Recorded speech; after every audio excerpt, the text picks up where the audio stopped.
Bonjour, aujourd'hui nous sommes en visite à l'entreprise de Chaumont et on a rencontré justement le patron, monsieur de Chaumont, qui va nous expliquer justement dans quelle situation actuellement où il est avec l'explosion du coût d'énergie.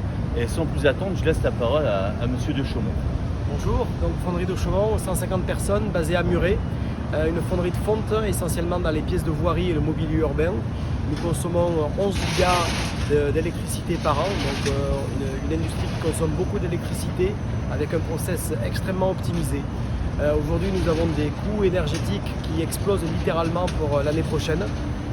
Cette année nous sommes à des achats de l'ordre de 1,5 million d'euros. Il y a 3 ans nous étions à la moitié, 750 000 euros. Et pour l'année prochaine, on dépasse les 6, 8, 10 millions d'euros en fonction du cours de la bourse. Nous réalisons un chiffre d'affaires de l'ordre de 20 millions d'euros avec la vente de nos pièces partout en France et aussi à l'export. Et cet impact électricité peut être extrêmement grave, voire dramatique pour Fonderie de Chaumont. C'est pour ça que nous avons sollicité nos parlementaires aujourd'hui pour leur expliquer le problème. Le prix que nous est proposé pour l'année prochaine est complètement décorrélé des prix de production de l'électricité qui se situent entre 80 et 100 euros le mégawattheure. Et aujourd'hui, quand on veut nous le vendre entre 600 et 1000, c'est tout à fait inimaginable et ça peut être dramatique pour énormément d'industries en France.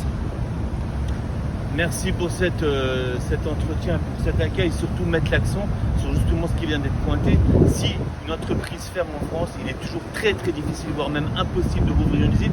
Et au-delà de tout ça, monsieur de Chaumont, c'est le 7e de sa génération. C'est toute l'histoire de Muret, c'est toute l'histoire de la fonderie ici dans ce bassin d'emploi qui est dans le sud-ouest, dans la 7e circonscription de Haute-Garonne. Et c'est pour ça qu'on veut attirer l'attention des pouvoirs publics sur cette situation particulière, mais qui se retrouve dans beaucoup de situations partout en France.